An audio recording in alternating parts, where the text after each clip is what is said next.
Rain fell over Paris, like a confession that refused to end.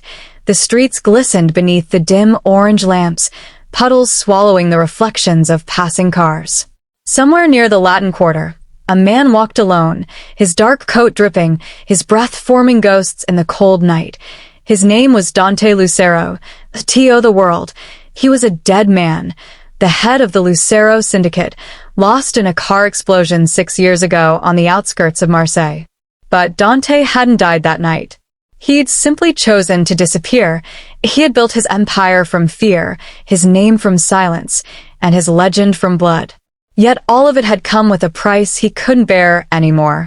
The night his wife, Isabella, vanished with their unborn child, Dante's empire began to rot from the inside. Every drop of power turned to poison in his mouth. He walked away from everything. The money, the soldiers, the guns. He let the world believe the explosion had taken him, because in a way, it had. The man who lived now was a shadow, hiding in the alleys of Paris, painting canvases no one would ever buy, searching for the face of the son he'd never met. Every year, on the same night, Dante returned to St. Cyr Orphanage, a quiet building on the edge of the city, to leave an envelope of money. The nuns never asked questions. He never said a word. It was his only act of faith left, but this night was different. As he stood before the iron gate, he saw a young boy sitting on the steps. The child couldn't have been more than 6. Dark hair, eyes too old for his age, and something in the way he sat, the tilt of his chin, the quiet defiance, froze Dante where he stood. The boy looked up. Their eyes met through the rain. It was like staring into a mirror of a life Dante had buried. Sister Marguerite appeared at the door, startled to find them both standing there. Monsieur, she said softly, you're here again. But tonight you should come inside. He hesitated. For 6 years, he'd kept his distance. But something in her tone, gentle yet urgent, drew him inside. The air smelled of warm bread and candle wax. The orphanage was small, quiet, filled with paintings of saints and forgotten prayers. Sister Marguerite led him down a narrow hall. There's something you should know, she said, handing him a faded envelope. The boy arrived 2 weeks ago. He had this.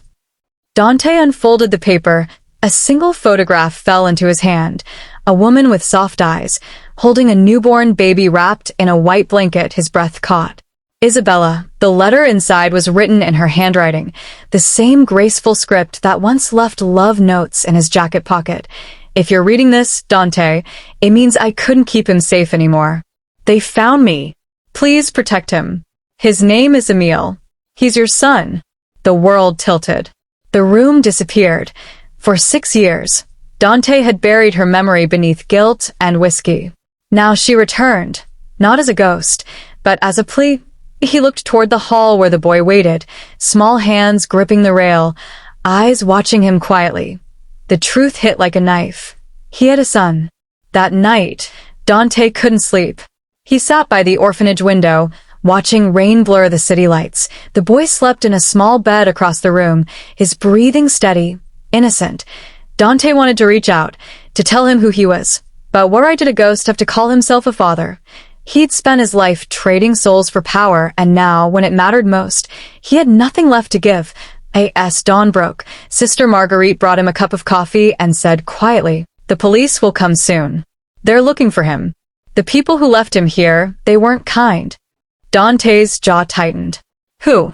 She hesitated. "A man with a scar on his cheek." Said the boy belonged to someone powerful, someone who wanted him gone. The name Dante feared came back like a nightmare. Carlo Ventresca, his old lieutenant.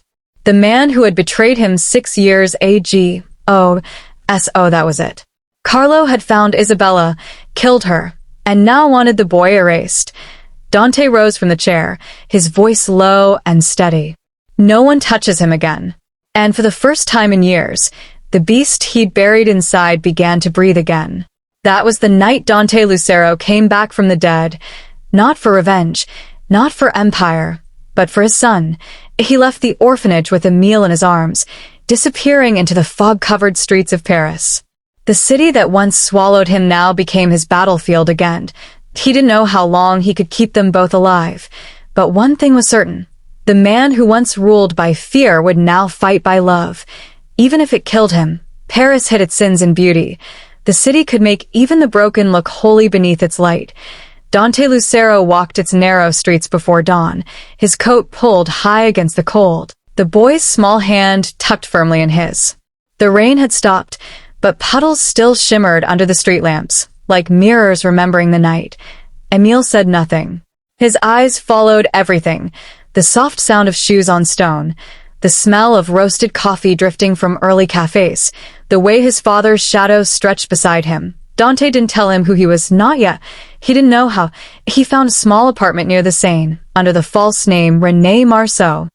The landlord, an old soldier with a limp, didn't ask questions. Dante paid 6 months' rent in cash and said he was the boy's guardian. Inside, the room smelled of dust and quiet. One window looked out over the rooftops of Paris, a view that could fool a man into believing the world was kind. Dante watched Emile fall asleep on the couch that first night, wrapped in a blanket too big for him. The boy looked peaceful, but every now and then he twitched, as if some memory haunted him even in dreams. That was when Dante saw the faint scar running along his son's neck, small, pale, old, and he knew someone had tried to silence him once before. He turned away, pressing his fists against the counter, his breath shaking. He'd failed Isabella once. He would not fail her child. Days bled into weeks. Dante found work at a small boat repair shop near the river. He used to own fleets once, ships that moved weapons and secrets across borders. Now he fixed cracked hulls for fishermen who barely knew his name. In the evenings, he took Emile to the park behind Notre Dame. The boy would sit on a bench, sketching bridges and birds with the same quiet focus that Dante once saw in Isabella when she painted. Sometimes he would smile, quick, shy, fleeting. Each time he did, it broke something open in Dante's chest. He'd been called many things in his life: killer, boss, ghost, but never father, and in those small moments, he began to understand what the word meant. One afternoon, while walking home, Dante noticed a black car parked across the street. Same car, same spot. 3 days in a row, he knew the pattern too well: surveillance. That night, after putting Emile to bed, Dante sat in the kitchen with a cigarette he didn't light. He opened a drawer and took out a small silver locket, Isabella's. Inside, her photo stared back at him, still smiling the way she did when the world made sense. "I found him," he whispered. "I found our son." But the quiet didn't answer. He didn't sleep to BY dawn. He knew what he had to do. The next day, he visited a man named Jacques Lenoir, an old contact from the Marseille days, now running a counterfeit passport shop behind a bakery. Jacques looked at him in shock. "You're supposed to be dead." Dante's voice was calm. "I need papers for a boy. New name, new life. No trail." Jacques frowned. "And you?" "I'll stay behind." The old man studied him for a long moment. "They're looking for you again, Dante. Ventresca's men. Word is, he's rebuilt half your old network. They say he wants what you hid before you vanished." Dante's eyes hardened. "I don't care about money. Only the boy." Jacques exhaled smoke. "Then hurry. Paris is small when death starts hunting." That night, Dante found Emile sitting by the window, staring at the rain. "Do you miss her?" Emile asked suddenly. The question hit like a bullet. He didn't need to ask who her was. "Yes," Dante said softly. "Every day." "Was she kind?" "She was everything good I ever touched." The boy nodded, eyes still on the glass. "I think I remember her voice. When I dream, she says, Papa will find you." Dante's heart stopped. He walked closer, kneeling beside him. "What did you say?" Emile turned, meeting his eyes. Same gray, same quiet strength. "She said you would find me." For a moment, the world fell away. He wanted to tell him the truth right then, that he was his father, that everything lost had led to this. But the sound of an engine outside cut through the silence. Dante's instincts snapped back. He moved quickly, pulling the curtain aside just enough to see the same black car. Doors opening, shadows stepping out. They'd found him. He grabbed Emile's hand. Stay close, he whispered. The boy didn't ask questions. He trusted him, without knowing why. They slipped out through the back alley just as the first man broke through the front door. Bullets shattered glass.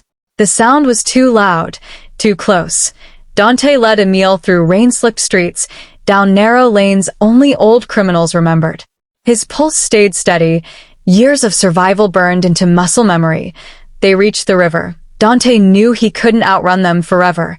He crouched beside his son, breath visible in the cold air. Listen to me, he said softly. No matter what happens, you keep running until you see the bridge. You'll find a man named Jacques. He'll help you.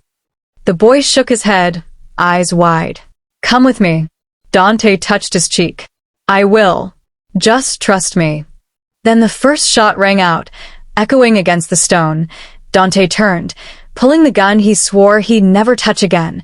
The past had finally come for him, and he was ready to meet it.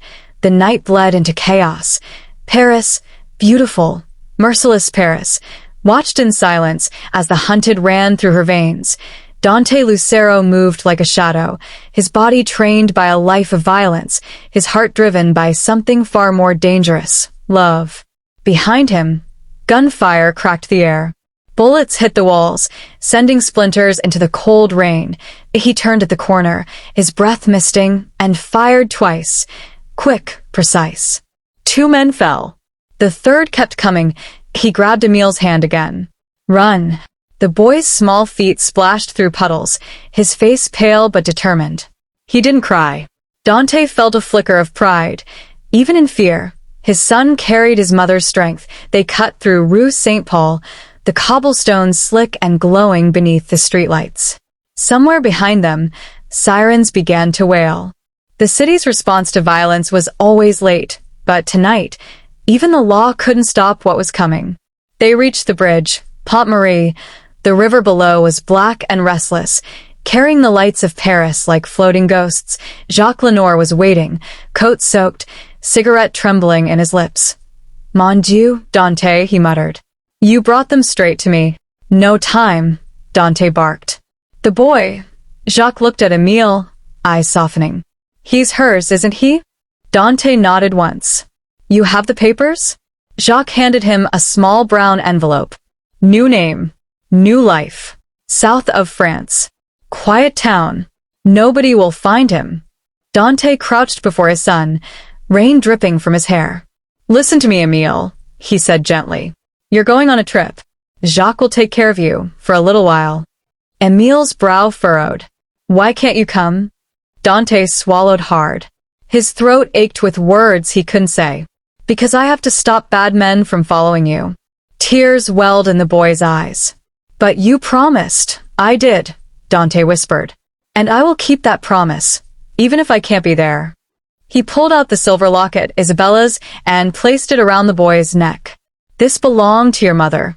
Never take it off. The boy's small fingers clutched it tightly. Dante kissed his forehead. You are my greatest truth, Emile. Never forget that.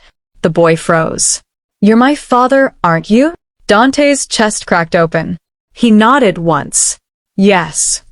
Emile's face crumpled, silent tears mixing with the rain. He reached out, holding his father's face in both hands, just for a moment, the brief, trembling connection of blood and destiny. Then, from across the bridge, headlights appeared, black cars, doors opening, men stepping out with rifles. Go! Dante shouted. Jacques grabbed Emile and pulled him toward the boat moored under the bridge. The boy screamed, Papa, but his voice was swallowed by thunder and gunfire. Dante turned back toward the street, his pistol heavy in his hand. For years, he'd been a ghost. Now he would haunt his enemies one last time. He moved like wind, silent. Relentless point. 3 men fell before they even saw him, but there were too many. A bullet grazed his side. Another hit his shoulder. He gritted his teeth, pressed on. He reached the center of the bridge, body trembling, blood staining his shirt. Across from him, a tall man stepped out, dark coat, scarred face. Ventresca, the old rival, the man who took Isabella's life to break him. I knew she had your eyes, Ventresca sneered. That boy, he's mine now. Dante raised his gun, voice cold. You'll never touch him. Ventresca smiled. You can't stop what's coming, Lucero. You're already dead. Then I'll die knowing he's free. He pulled the trigger point one shot. Clean, final. Ventresca fell, and Dante, bleeding out, stumbled toward the edge of the bridge. Below, the boat drifted away, Jacques steering, Emile on deck, crying out into the storm, Papa! Dante smiled weakly through the pain. He raised a trembling hand, a silent goodbye.